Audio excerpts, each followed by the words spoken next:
অসমীয়াৰ আবেগ ধান খেৰৰ জুই দৰে নেকি?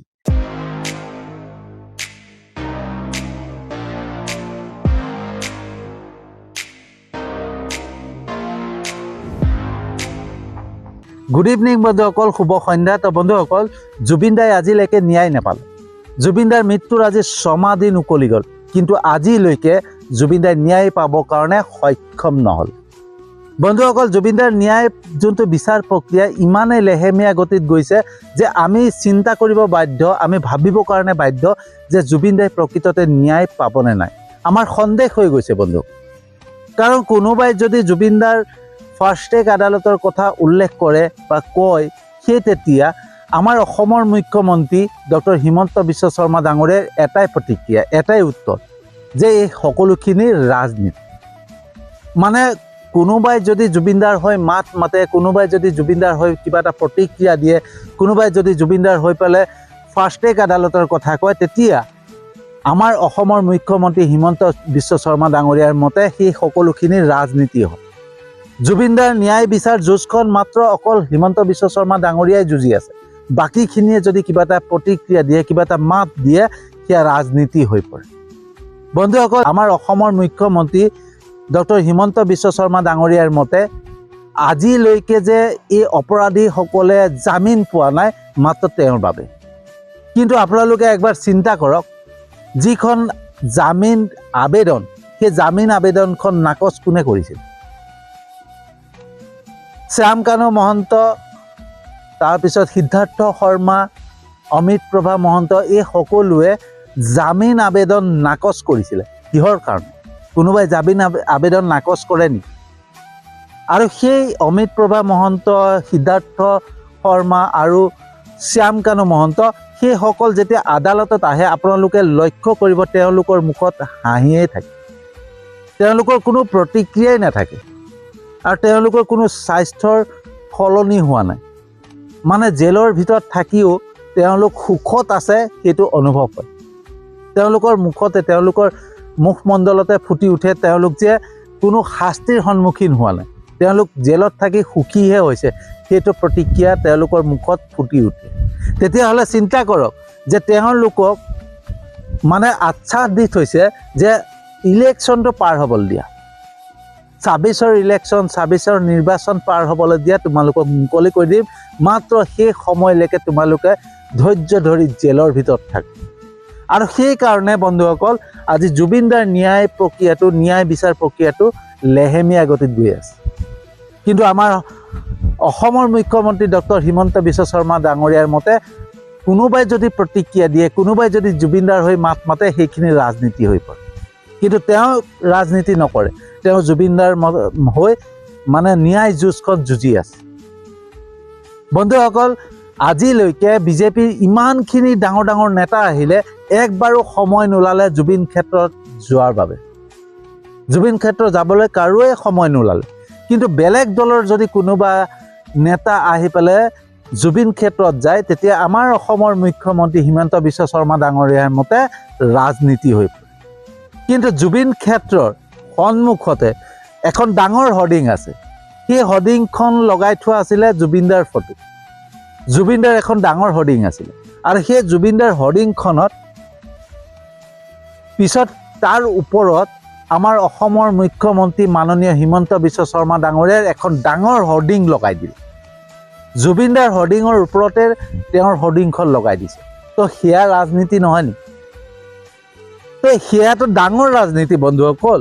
কাৰণ হিমন্ত বিশ্ব শৰ্মা ডাঙৰীয়াই জানে যে জুবিন ক্ষেত্ৰত প্ৰত্যেক দিনাখনে বিভিন্ন জেগাৰ পৰা মানুহ আহি থাকে, আগমন হৈ থাকে। বিভিন্ন জেগাৰ পৰা জুবিন অনুৰাগীসকল আহি জুবিন ক্ষেত্ৰ দৰ্শন কৰে। আৰু জুবিন ক্ষেত্ৰৰ সন্মুখতে যোনখন জুবিনদাৰ হৰ্ডিং আছিলে, সেই হৰ্ডিঙৰ ওপৰত ডক্টৰ হিমন্ত বিশ্ব শৰ্মা ডাঙৰীয়াৰ এখন ডাঙৰ হৰ্ডিং লগাই দিলে, যাতে তেওঁৰ প্ৰচাৰটো বেছি হয়।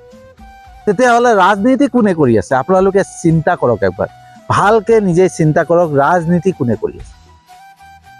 বন্ধুসকল, এই সকলোখিনি হ'ব পাইছে এটাৰ কাৰণে, যিদিনাখন জুবিনদাৰ মৃত্যু হৈছিলে, মৃত্যু হোৱাৰ পিছত যিদিনাখন জুবিনদাক ছিংগাপুৰৰ পৰা লৈ অহা হৈছিলে, সেইদিনাখনৰ পৰা যিটো আবেগত আমাৰ অসমৰ ৰাইজ ওলাই আহিছিলে, যিটো আৱেগ আছিলে, যিটো খং আছিলে, যিটো ক্ষোভ আছিলে, লাখ লাখ মানুহ জুবিনদাৰ অনুৰাগী হৈ পেলাই ওলাই আহিছিলে।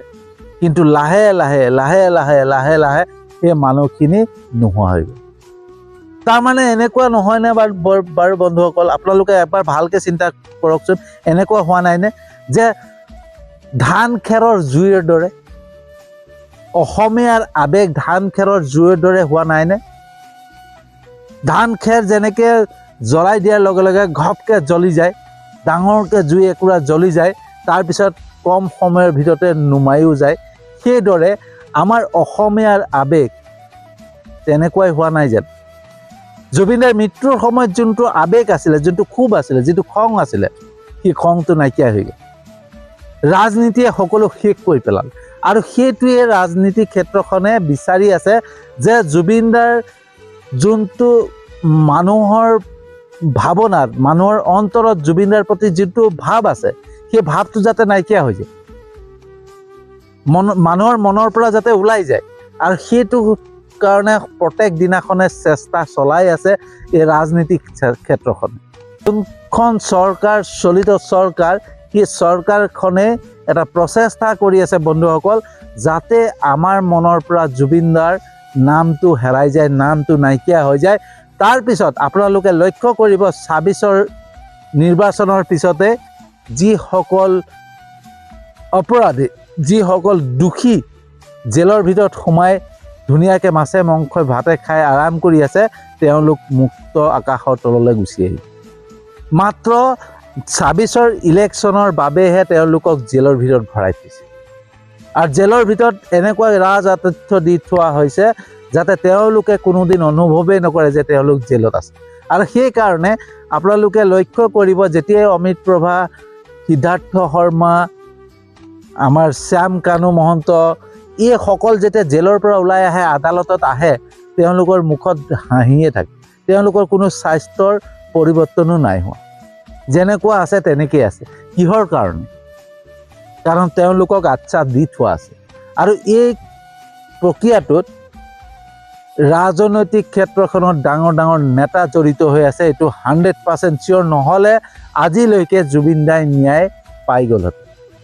জুবিনদাই ন্যায় নোপোৱাৰ একমাত্ৰ কাৰণ হৈছে লেহেমীয়া গতিত জুবিনদাৰ ন্যায় বিচাৰ প্ৰক্ৰিয়া চলি আছে, যাতে ২৬ৰ নিৰ্বাচন হৈ যায়। আৰু ২৬ৰ নিৰ্বাচনত আকৌ এবাৰ বিজেপি চৰকাৰখন দখলত অহাৰ লগে লগে তেওঁলোকক মুক্ত আকাশলৈ লৈ আহিব। আৰু এয়া হৈ আছে একমাত্ৰ আমাৰ আৱেগৰ বাবে। আমাৰ যোনটো আৱেগ ধান খেৰৰ জুইৰ দৰে হৈ আছে নহয়, সেই আৱেগৰ সুবিধা লৈ আছে বন্ধুসকল। আমাৰ অসমীয়াৰ আৱেগক লৈ পেলাই প্ৰত্যেক দিনাখন খেল খেলি থকা হয়, প্ৰত্যেকবাৰে খেল খেলি থকা হয়।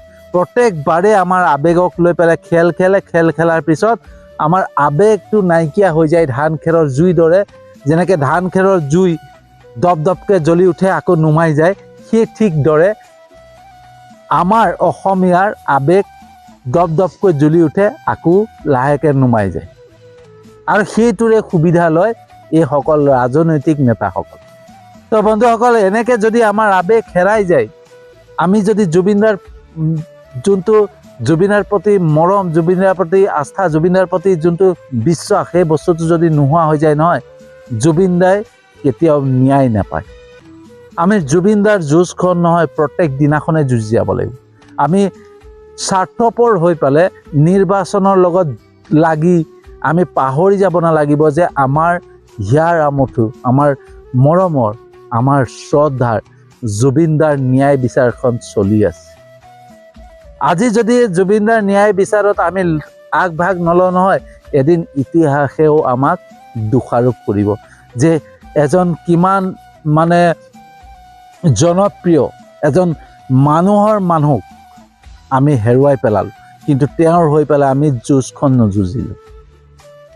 গতিকে আমাৰ অসমীয়াৰ আৱেগক ধান খেৰৰ জুইৰ দৰে হ'বলৈ নিদিব, মই সেয়াই সকলো ৰাইজলৈ অনুৰোধ।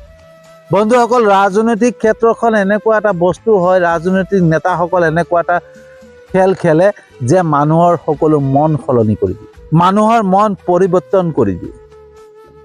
আমাৰ মনবিলাক, আমাৰ চিন্তাধাৰা, আমাৰ বিবেক শক্তি, আমাৰ মানসিকতা সকলো ডাইভাৰ্ট কৰি পেলাইছে, সকলো সলনি কৰি পেলাইছে। আমাৰ মাজত এনেকুৱা কিছুমান মানে কথা সোমাই দিয়ে, আমি সেইটোক বিশ্বাস কৰি লওঁ, কাৰণ আমি তেওঁলোকৰ ওপৰত নিৰ্ভৰ কৰোঁ, তেওঁলোকৰ ওপৰত স্বাৰ্থ ৰাখোঁ, আৰু সেই স্বাৰ্থই আমাৰ বিবেক শক্তি, আমাৰ জ্ঞান শক্তি, আমাৰ চিন্তা শক্তিক ঢাকি ৰাখে। মই আকৌ এবাৰ কৈছোঁ বন্ধুসকল, আমাৰ বিবেক শক্তি, আমাৰ জ্ঞান শক্তি, আমাৰ চিন্তা শক্তি মাত্ৰ তেওঁলোকো সেই প্ৰভাৱশালী নেতাসকলৰ ওপৰত থকা স্বাৰ্থই, সেই স্বাৰ্থই আমাৰ বিবেক শক্তি ঢাকি ৰাখিছে। গতিকে একবাৰ ভালকৈ আমি চিন্তা কৰিব লাগে, নহ'লে আমাৰ জুবিন দাক ন্যায় বিচাৰ যুঁজখন হেৰাই যাব। আমাৰ জুবিন দাই কেতিয়াও ন্যায় নাপায়, হয়নে? আমি জুবিন দাৰ হৈ প্ৰত্যেক দিনাখনে যুঁজিব লাগিব, প্ৰত্যেক দিনাখনে আমি মাত মাতি যাব লাগিব, যাতে ছ'চিয়েল মিডিয়াখনত ৰাজনৈতিক কোনো নেতাৰ দখলত নাথাকে, আমাৰ জুবিন দাৰ দখলত থাকে। সেয়া কাম কৰিব লাগিব। সেইকাৰণে প্ৰত্যেক দিনা মই আজিকালি জুবিন দাৰ হৈ পেলাই ভিডিঅ' বনোৱা, আজিকালি জুবিন দাৰ হৈ পেলাই কথা কোৱা বহুত কম দেখা পাইছোঁ, হয়নে? চবৰে মানে এটা দিশে ঢাল খাইছে, ৰাজনীতি, হয়নে? কোন পাকিস্তানী, কোন মানে বাংলাদেশী, কোন আমুক, সেইবিলাকত আমি যুঁজি আছোঁ। কিন্তু আমাৰ প্ৰকৃত যুঁজখন ক'ত যুঁজিব লাগে সেয়া আমি পাহৰি পেলালোঁ। কাৰণ আমাৰ অসমীয়াৰ আৱেগ ধান খেৰৰ জুইৰ দৰে হৈ পৰিছে। গতিকে বন্ধুসকল, ধান খেৰৰ জুইৰ দৰে হ'বলৈ নিদিব, নহ'লে এচাম সুবিধাবাদী নেতাই সুবিধা লৈ পেলাই সেই অপৰাধীকেইটাক, সেই মহাশত্ৰুকেইটাক মুক্ত আকাশলৈ মেলি দিব, আৰু আমি চাই থাকোঁতে গুচি যাব, হয়নে? তো বন্ধুসকল, আমি প্ৰত্যেক দিনাখনে জুবিনদাৰ হৈ যুঁজ দিব লাগিব, জুবিনদাৰ হৈ মাত মাতিব লাগিব, জুবিনদাৰ হৈ আমি যুঁজখন যুঁজি যাব লাগিব। তো কেনেকুৱা লাগিলে জনাব। যদি সঁচাকৈ ভাল লাগিছে, যিমান পাৰে শ্বেয়াৰ কৰিব, যাতে সকলো ৰাইজে গম পায় যে আমি অসমীয়া যাতে ধান খেৰৰ জুইৰ দৰে নহৈ একুৰা ডাঙৰ জুই হৈ জ্বলি থাকিব লাগিব, যেতিয়ালৈকে জুবিন দাই ন্যায় নাপায়।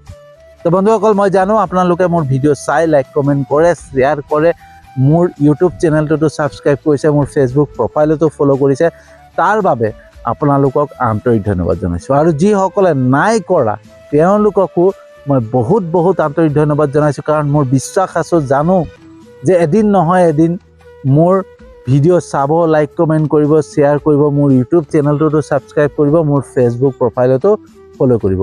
সেই বিশ্বাসেৰে আজি ভিডিঅ'টো সামৰণি মাৰিছোঁ, আৰু এটা নতুন বিষয়বস্তু লৈ আহি আছোঁ।